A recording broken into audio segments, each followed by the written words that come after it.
You are looking at Julian's pronunciation guide, where we look at how to pronounce better some of the most mispronounced words in the world, like this other curious word. But how do you say what you're looking for today?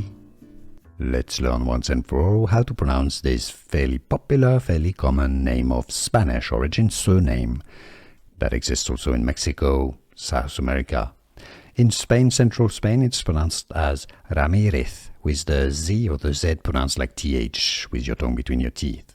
Ramirez. The stress is on the mi syllable. Ramirez. Now, in many Spanish-speaking countries, the Z is pronounced like an S. Ramirez. Ramirez. So, two Spanish pronunciations. Ramirez in Spain, Ramirez, or Ramirez in South America, Central America. Now, in English, it's usually pronounced as English pronunciation, how to pronounce Ramirez.